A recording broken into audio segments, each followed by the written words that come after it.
I would like to acknowledge we are gathered here today on Treaty 6 territory, on the home of the Métis. I want to thank everyone for attending today's historic event. It's rare in today's society to get to attend something that is the 100th anniversary. But uniquely enough, we have gathered with us today 9 veterans from World War II and Korea, of which 5 of those veterans are 100 years of age and older.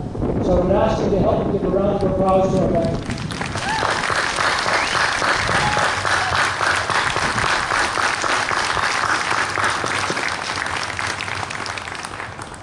Mr. Harold Chapman, who's the oldest of this crew, at 106, told me that yes, he was alive in 1923, but no, he did not attend the parade.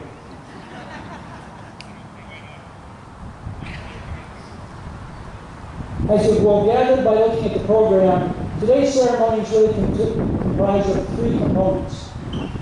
First one is what we're going to do here. We are going to commemorate the dedication 100 years ago of the Memorial Avenue, the later designation of it as a National Historic Park in 1992 and unveiled in 1994. This is the last functional and continuously served Memorial Avenue in Canada. And by that what I mean is that in 1923, through the hard efforts of Mrs. Jean Jarvis and Mrs. Margaret Hanson and their committee, they petitioned the city to designate what the soldiers just marched down as Memorial Avenue. But what made it even more special was that they planted the first 266 trees, each tree named or dedicated to a soldier or a group of soldiers. And that tradition is carried on at Woodlawn Cemetery to this day, and we now have over 1,200 trees. Our city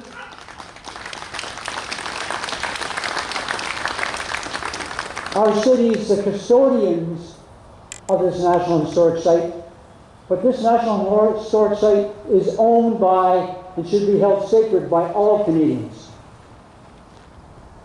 I would now ask for the Lieutenant Governor, His Honour Russ Morassi, to be piped forward.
I would ask you to remain standing for the playing of the Vice-Regal Salute.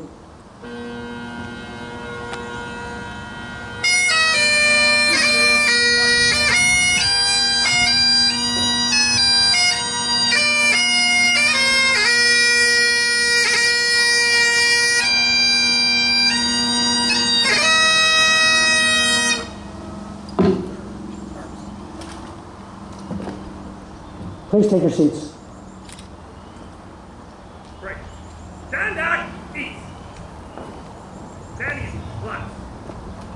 Your Honor, I know you're a man of dignity, and you understand 2 key principles in life: flexibility and sense of humor. 9 veterans from World War II kind of pushed you slightly to the edge. My apologies. Thank you, sir. As I stated just a few moments ago, this ceremony today is unique not only in the commemoration of the establishment and the dedication of Memorial Avenue 100 years ago, but also based on a theme that we have recognizing the past, the present, and the future. We're actually conducting 2 other ceremonies as part of this overall event. In just a few moments, we'll be asking the Lieutenant Governor to come forward and unveil the 100th anniversary plaque that rededicates and commemorates Memorial Avenue.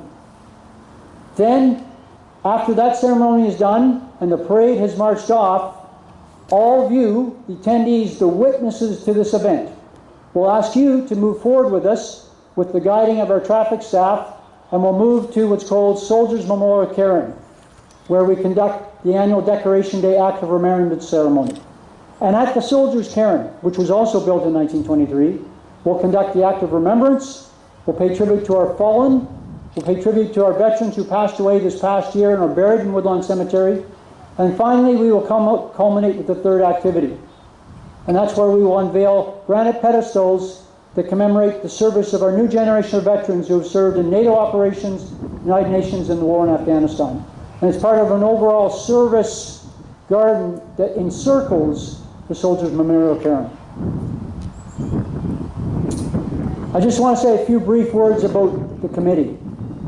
Having just spent 4.5 months working with the committee that Chris Trubesky, our chair, and I have worked with, I've been privileged to work with an excellent group of people. I'm assuming, like the folks that in 1923 that came together to determine how they were going to do and plan Memorial Avenue.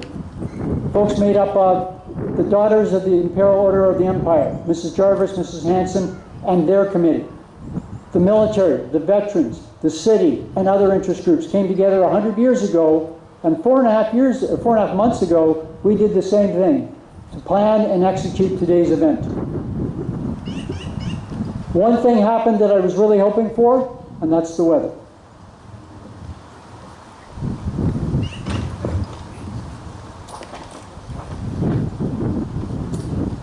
My opening remarks. To our veterans, the veterans' families, Your Honor, Your Worship, members of the legislature, council, Canadian Armed Forces, members of the committee, ladies and gentlemen, thank you for attending the 100th anniversary of the dedication and the recommemoration of Memorial Avenue. Like I said earlier, it's rare that you get to do anything which is a 100th anniversary in your lifetime, unless you're Harold Chapman.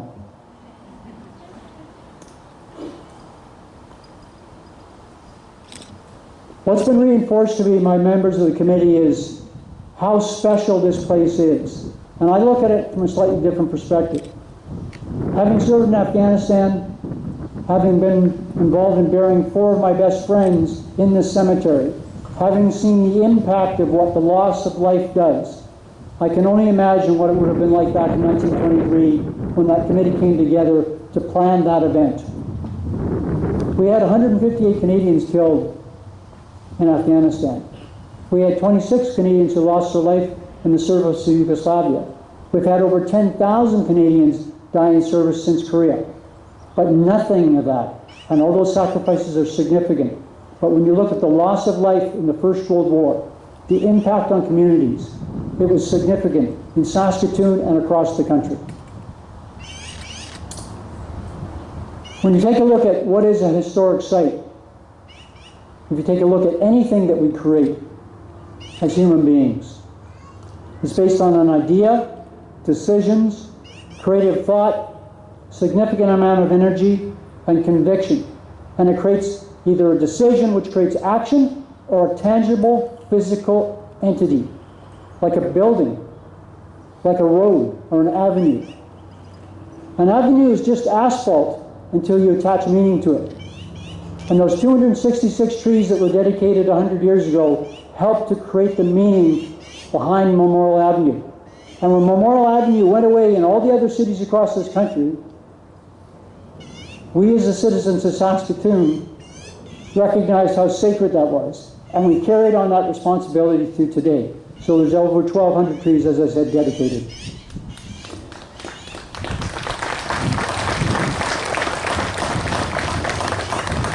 If you look at the process that goes into an idea, a decision, an action, some of them are negative, like the consequences of the First World War, where the leaders of the day decided to go to war on a global concept, a global basis, and millions were killed.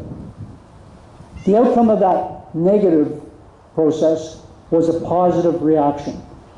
That committee coming together in 1923 to work with the city to dedicate this Memorial Avenue. Behind every one of these trees there is a face, or a group of faces, soldiers. In the military we talk about dates and battles and numbers. But every one of these trees and every one of these plaques has a name. By the large cairn, which dedicated this as a historical site in 1994, is the names of all the soldiers who had trees dedicated to them in 1923. I would ask you to do one thing today as you leave this place. Look at that board or look at a plaque as you walk through the cemetery. Remember that name. Look at a plaque, look at the name, remember the details, and on November 11th, remember that name. We know that in the research that the committee has done over the past number of months about the first 266 trees and the soldiers that represent it, that there's many families affected. The Downs family had 3 sons killed. Brother Stephen McMillan and his brother Michael both died within a month of each other. Sergeant Hugh Cairns, who won the Victoria Cross and the Distinguished Conduct Medal for Bravery, the most decorated veteran of our city, and his brother Albert died in the First World War. And these trees stand side by side, shoulder to shoulder, just to my left. Sergeant Harry Moore survived the war, but his son Morris and son Roy died. Malcolm Sutherland died during the war, and his father Charles Sutherland died shortly after the war of wounds. These trees and their plaques commemorate those men and all of the soldiers and the nursing sisters commemorated in those 266 trees. We deserve and we have an obligation and responsibility to remember their names. Tenacity like the men like Jack Libby. Jack went over in 1915, was wounded, repatriated back to Canada, changed his identity, rejoined, and served again. He sadly died before the end of the war. That's tenacity. Valor decorations. Of the 239 soldiers who are commemorated that we know of on the 266 trees, there's 18 valor decorations given out. 4 of those soldiers won 2 or more valor decorations. That's heroism. And finally, to me, the real purpose of what this is all about. It's to remember our soldiers, never forget the service members, but it's the families. For every loss of life of a service member, it has a huge impact on the families and the friends. And I'll give you 2 examples of that. Lieutenant Colonel Canon Frederick Scott became the senior-most chaplain in the Canadian Expeditionary Force in the First World War. His son, Captain Henry Scott, they were both from the 87th Battalion from Montreal. They'd never been to Saskatoon. Lieutenant Colonel Scott was the senior padre, the senior chaplain. He traveled throughout the battlefront, throughout the trenches, throughout no man's land to provide comfort and care to the wounded and the living. Sadly, his own son, Captain Henry Scott, was killed, but he was missing in action. They could not find his body. The love of a father, Lieutenant Colonel Scott wandered at night the trenches in no man's land to find his son's body and eventually found his body. Lieutenant Colonel Scott from Montreal, who'd never been to Saskatoon, dedicated a tree in one of the first 266 to his son, Captain Henry Scott, because he was so impressed by what Saskatoon was doing. And finally, I leave you probably the most poignant example of the love of a family. If you look to my right, you'll see a photograph of a young lady. It's out of focus. It was taken back, we believe, in 1923 at that event. And it's it's a picture of Winifred Clark. Her father, bugler Harold Clark, died in the first battle that the Canadians fought in the First World War. We have the original handwritten registries where all the information was recorded at the office of the cemetery when the families came in to purchase their trees. And we know from the plaques that the plaques said one thing, but the registries gave us more information. And so for Bugler Clark's tree, I looked at the registry. And on the plaque it says, honored by daughter.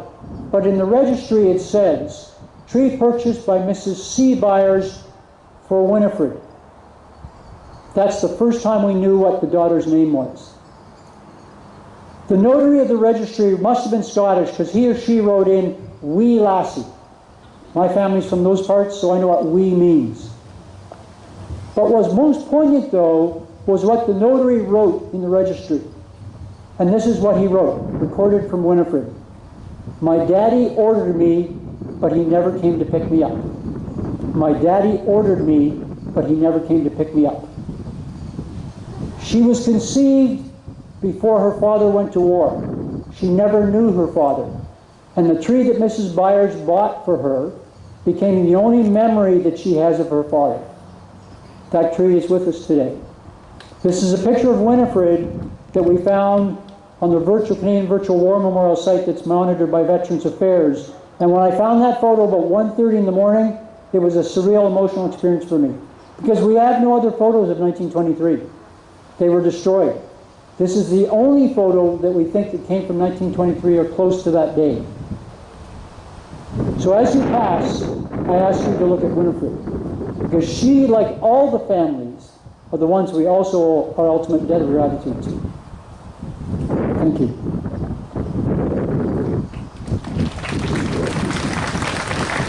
I'd now like to call forward our city archivist, Mr. Jeff O'Brien.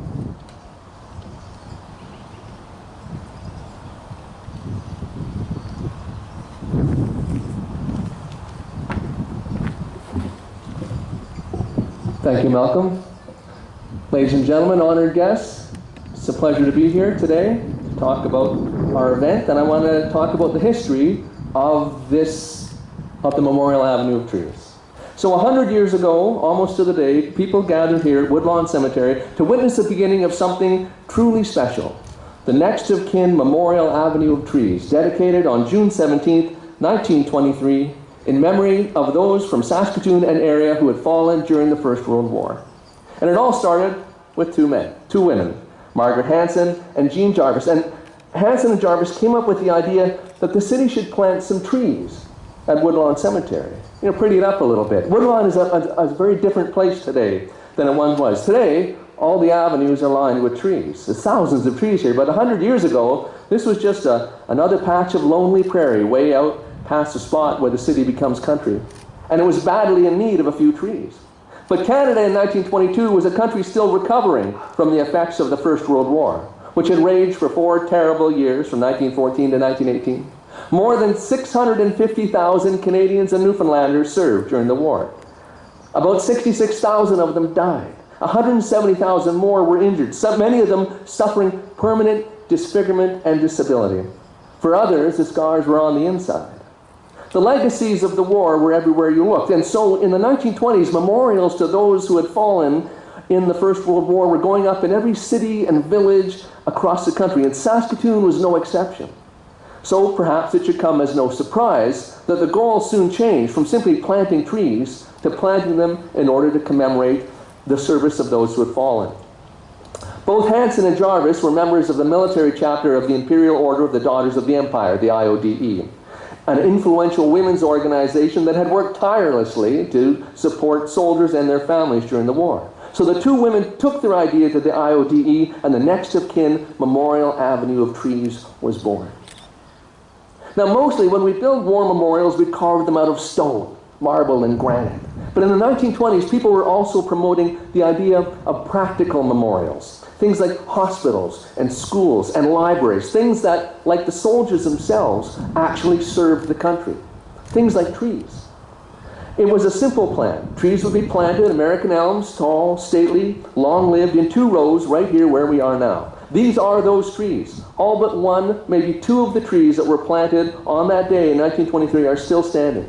And so for a small fee, only a few dollars, $7 to be precise, just enough to cover costs, you could dedicate a tree in memory of a particular fallen soldier, a husband, a father, a son, a brother, a friend, and there'd be a plaque on it with the person's name and their rank and their unit and where they fell and who dedicated the tree to them. And this is the thing that sets this apart from every other war memorial. It's not simply a public memorial, but an intensely personal one. Some of the trees dedicated that day were in honor of groups and organizations, but the vast majority were to individual soldiers. None of these boys was ever coming home again.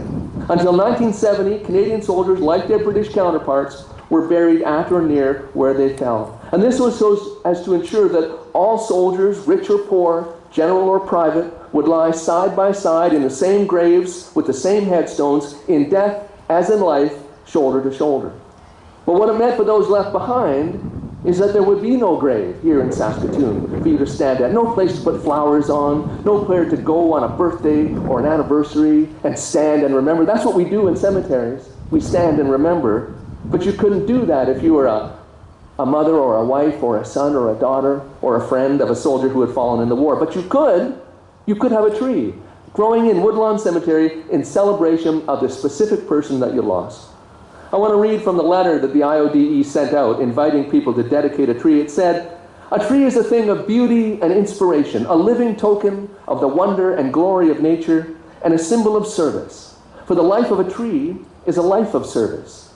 Even the end of life is not the end of a tree's service. Therefore is not a tree a fitting symbol for those valiant men who gave their lives for the service of their country and who died that humanity might continue to live in civilization, in culture, and in happiness." Over the next year, Jarvis and Hansen worked to bring the plan to fruition. Originally, the Memorial Avenue was to have extended past 33rd Street, all the way down 3rd Avenue, as far as Queen Street, possibly all the way into downtown itself. Now, that plan was later abandoned. Instead, Memorial Avenue stops at the cemetery gates at 33rd Street. But there are memorial trees all through Woodlawn Cemetery, and together they constitute the next of kin Memorial Avenue of trees. On June 18, 1923, the first 266 trees were dedicated. And there had been a bad storm the night before, the kind that leaves broken branches scattered all over the streets of the city. And the day dawned with the promise of more unsettled weather to come. It did come. The ceremony ended in a downpour. That won't happen today. But that didn't shake the enthusiasm of the people of Saskatoon. 8,000 of them came out that day. That's 1/3 of the entire population of this city to help bear witness to this moment. And every year since then, more trees have been dedicated. So that today, as Malcolm said, there are more than 1,200 trees here that stand in memory of Canada's soldiers. In 1992, the next of kin Memorial Avenue was designated as a National Historic Site by the Historic Sites and Monuments Board of Canada, which recognized not only its historic significance, but its uniqueness. Because there were once a number of these arboreal memorials in cities across Canada. So, just a few. Victoria, Calgary, Montreal, North Bay, Winnipeg, a couple others. But each of them has since fallen victim to time, to neglect, to public indifference, even vandalism. But ours, put here in this protected, sacred space, have survived, intact, to carry the memory of service forward over 100 years from 1923 up to today and into the future. Thank you very much.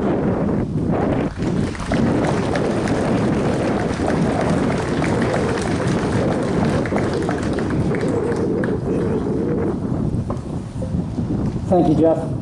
We are fortunate within our city administration that we have Jeff O'Brien and the staff at the city archives. It amazes me every time I go in there. When you ask them a question, they have an answer. And not just a single word answer, an answer in depth. Jeff O'Brien is really a city treasure like this Memorial Avenue in my mind because he knows the rich history of this city and he's more than willing to share it with us. And I want to thank Jeff for the work that he did, as well as Shaw Access. For the first time in the history of Memorial Avenue, work was done by Shaw Access and Jeff to put together a 15-minute audiovisual presentation on the history of Memorial Avenue and what we do here with Decoration Day each year. And that's available on YouTube as well as on SaskatoonRemembers.ca. And I would encourage you to take a look at that audiovisual. It gives you a much richer history, a better appreciation. It shows you the beauty of this place, and that video will be the legacy from this event that we will carry on into the future to tell that story. Your Honor, if I could ask you please to come forward. Lieutenant Governor Russ Moraski will now unveil the 100th anniversary plaque on behalf of the citizens of Saskatoon and the citizens of Canada.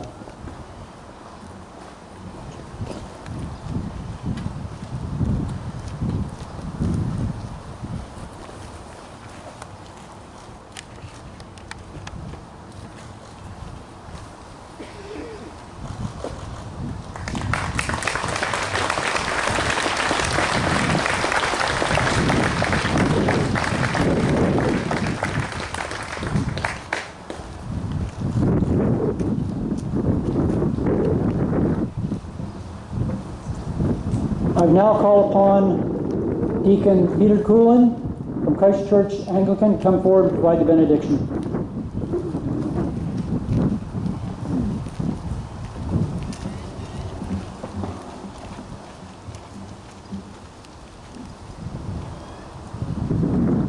Today, as we unveil this plaque, this monument in memory and gratitude, let us remember that this and all such monuments are but small expressions of the enormous debt we owe to those who sacrificed so much of themselves, their lives and their families, to their nation, and yes, to us. Let us be always mindful and grateful for the supreme sacrifice so many Canadians were ready to make and made. Let us be grateful to the dead, the wounded, and the survivors who put their lives on hold to defend our values against tyranny and evil. Let us be grateful to them for their dignity, bravery, selflessness, their embrace of Canada and world peace on our behalf, and their willingness to create and preserve a world and a cause that they believed in. Let us be grateful for them, being the unifying symbol of selflessness and dedication, and reminding us what Canada is all about. May those who died be remembered lovingly, not just in the monuments we erect, but in the living monuments we make our lives to be, in their memories and in their place. A lasting and living memorial, much greater and longer lasting than any number of plaques, markers, or cenotaphs that we could erect. Let us make Canada a nation worthy of their sacrifice, a country which respects harmony, inclusion, responsibility, and kindness. Let us champion in our own lives what our veterans fought for. It is only by doing so that we can truly say, we remember them.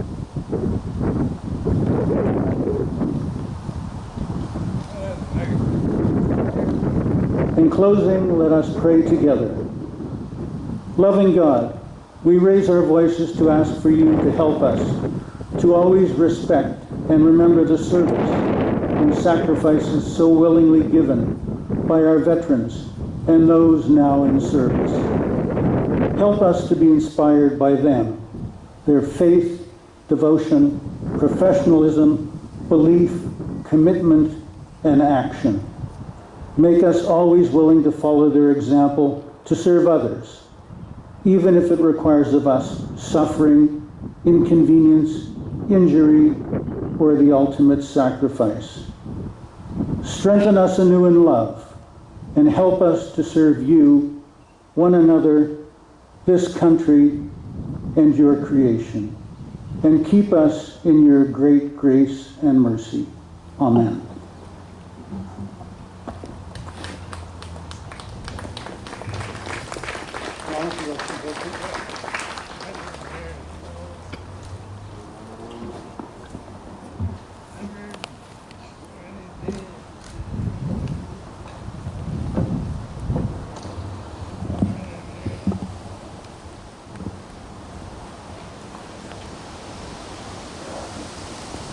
Veterans, serving members, members of families, cadets. I don't want to miss acknowledging the cadets who are here today, the young people who are or may follow your footsteps. MLAs from provincial government, Mayor Clark, families, friends. Good day, friends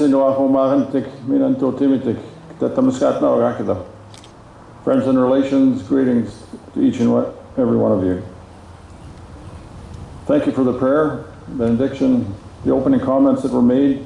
I have to admit that already today I've learned something, and attending events that acknowledge and remember and honor veterans is certainly something that Don and I cherish, and certainly today I am proud and honored to be here and also learn, like I said. I didn't know that these trees existed here for the purpose that was described. It's my first time stepping onto these hallowed grounds, if I may, and learning about the tremendous work that was done back in 1923 to make sure that we would never forget those who served and lost their lives. The history is important. History is always important to remember and to hang on to and to share and to pass on to younger ones so that we may never forget. I'm grateful to Royal Canadian Legion for annually recognizing Decoration Day and for your programming all year long.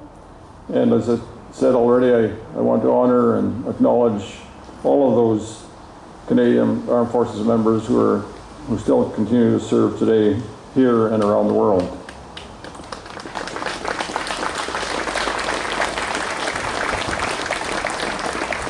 I applaud the 100th Anniversary Committee in the City of Saskatoon for reaching this milestone anniversary and upholding the legacy of honoring those who never made it home. The memorial plaques help us to remember the past, while the trees comfort the present and live on to honor veterans into the future.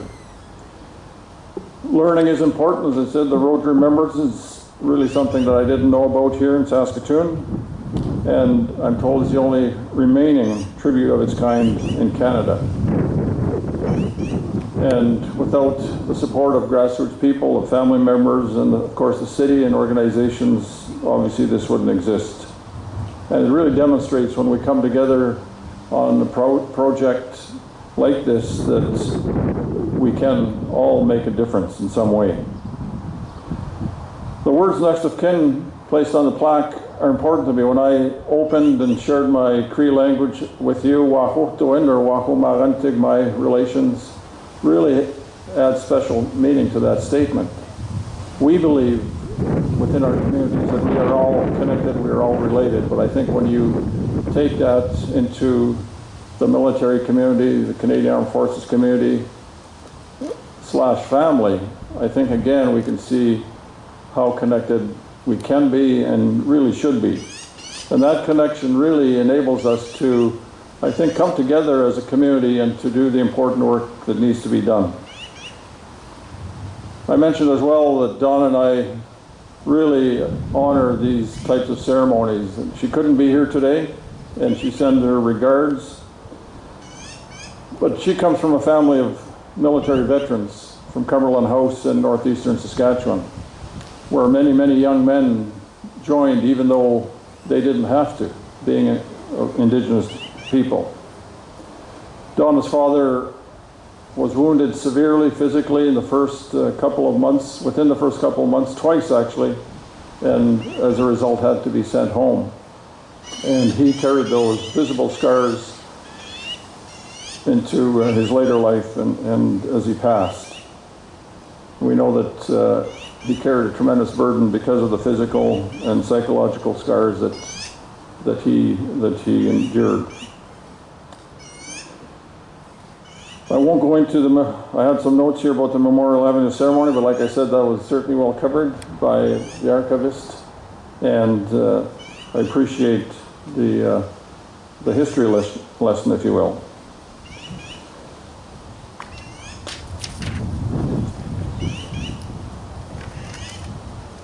I have read just 12 of the over 1,200 names now commemorated with memorial trees in the cemetery. And one of these days I will take time and bring Donna back here to have a closer look to the work that's been done here and continues to thrive.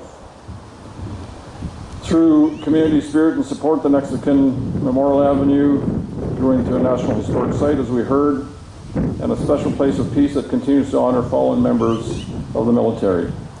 Thank you all for coming here today to participate in these special ceremonies. And as is customary for the Lieutenant Governor, the King's representative for the province of Saskatchewan, I am pleased to bring greetings on his behalf, who we actually met about 3 weeks ago. And I know he has a special place in his heart for the military, having served himself. So I bring those greetings, and I would like to share those greetings in the spirit of reconciliation, friendship, but also to honor those Indigenous veterans that didn't come home, continue to serve, or were affected in some way. Charles Nisto, Canada. Thank you. I'm grateful for all of you, and particularly for our veterans who served and the active members who continue to serve. Thank you very much.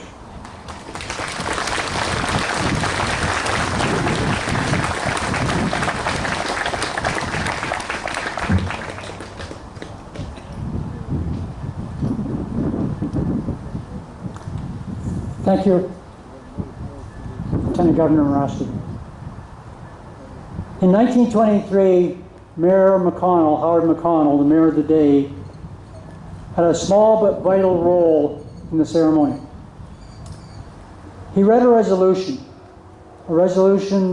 that affirmed the commitment of the city to what the spirit of Memorial Avenue was. I now ask our mayor, His Worship Mayor Charlie Clark, to come forward and reaffirm the resolution.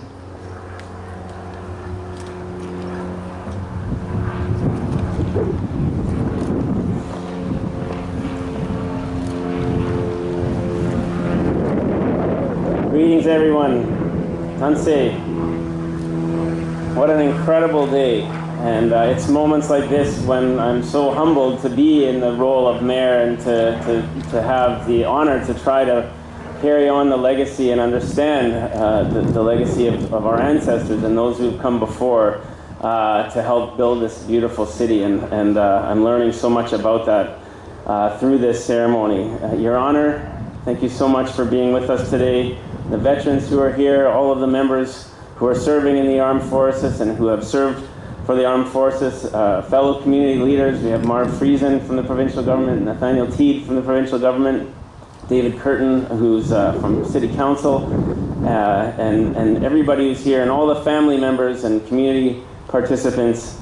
Thank you all for attending this historic 100th anniversary commemoration of the unveiling of Next of Kin Memorial Avenue here at Woodlawn Woodlawn Cemetery, as we have a chance to honor the vision of Margaret Hanson and Jean Jarvis.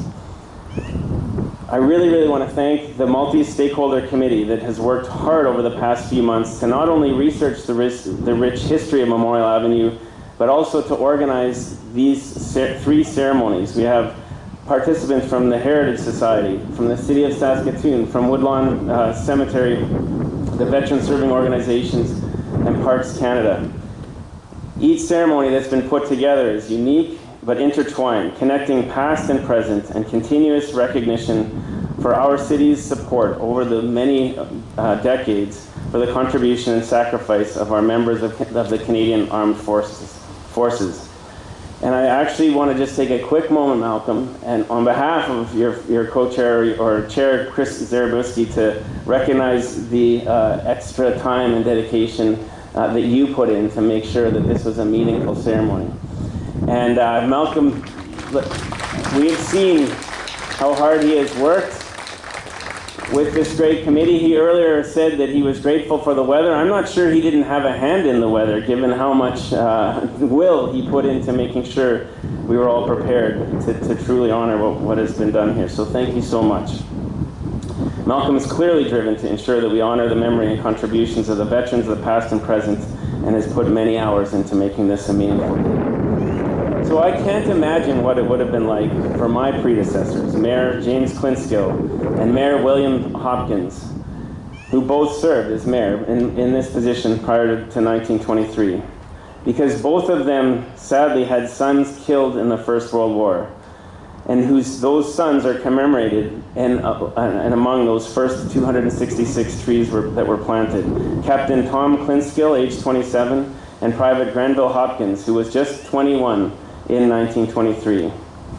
I have two sons myself, and when I think of what it would have been like to lose them in the war, it's actually quite unimaginable. My oldest son, Simon, who's 18, had a chance to go to the Vivian Memorial this year on a school trip, and it changed him to be there. I'm glad he had that experience.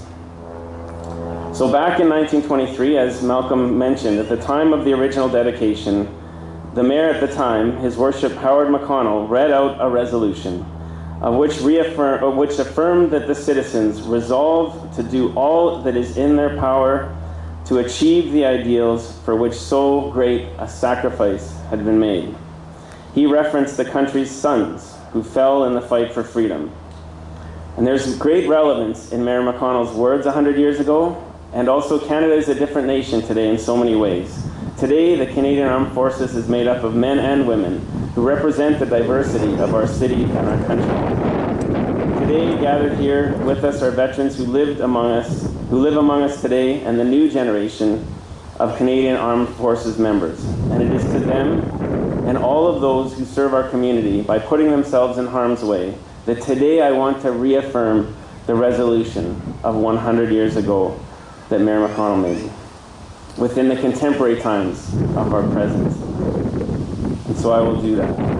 The citizens of Saskatoon, here assembled, silently pay tribute to those who have fallen in the fight for freedom, and to those who bear the living legacy of their service. We, collectively, resolve to do all that in our power lies to achieve the ideals for which so great a sacrifice has been made. Thank you.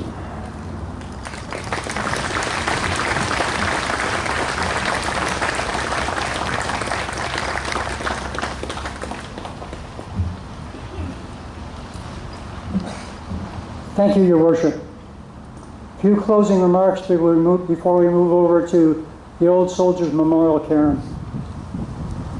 As Jeff so eloquently told us the history of this special place, and I provided perspective on the human reality is what it represents with Winifred and Canon Scott, the names that were reaffirmed, the names that are on the original 266 boards there by the 1992 memorial, or pardon me, 1994 memorial. They were people. Their families were people. This cemetery is not just a cemetery. It is a sacred place. Like all cemeteries, it is the end point of a life. If you ever come down here in July or August and you walk amongst the trees and you look at those plaques, remember the name. November 11th. That's the only thing I ask you to do. So now what I would like to do is call upon Lieutenant Colonel Graver. What he will do is he will bring the parade to attention. The parade will march off first. Being an ex-Army guy, I'm big on making sure that things don't converge and go boom. So what's going to happen is the parade will leave first. Then we will take one route to Soldiers Memorial Cairn, and we'll give them a few minutes to get a head start on us. Then all of us, and those who are joining us at Soldiers Memorial Cairn, will take a leisurely stroll through the trees, directed by our traffic volunteers, and we'll take a slightly different route to Soldiers Memorial Cairn so we don't converge together. I think my police friends can appreciate the fact that we don't want another accident. And then what will happen is we'll get settled in at Soldiers Memorial Cairn, and we'll conduct the Decoration Day Active Remembrance Ceremony, which is the same but different than what we do on November 11th. It has its own special purpose. And the culmination of that will be the unveiling of the 3 new granite pedestals in the circular service garden around the Memorial Cairn. So I would ask everyone who can to please rise for the departure of the color parties and the parade. Lieutenant Colonel Graver, please march off. Right! Attention!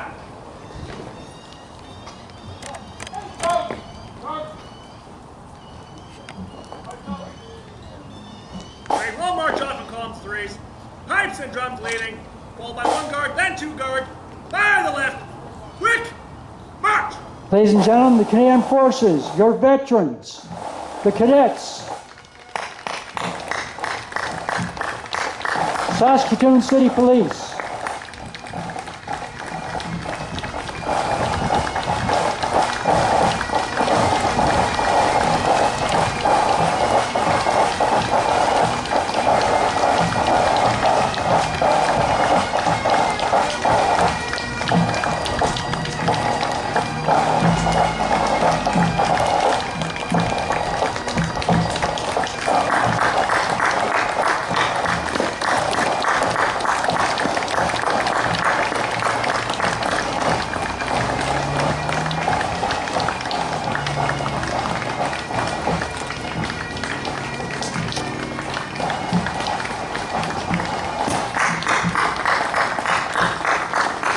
Army Cadets and Navy League.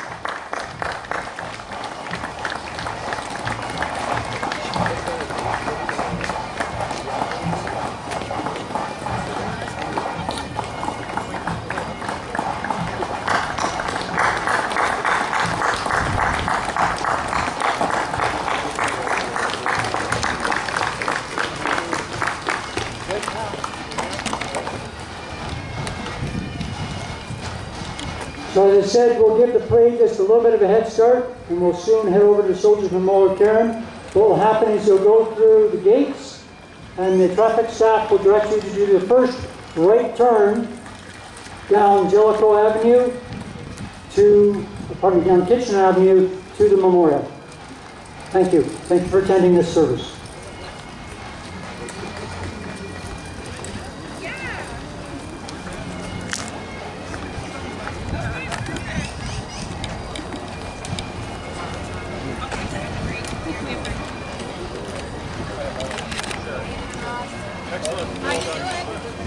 How you doing? I think you're doing well. You're just here in the service. We're going to go over to the other place. I thought I recognized you across the window. Yeah. Okay. I'm going to get your feet up here. How are you doing? Good, good. Running around like a fool. Yeah.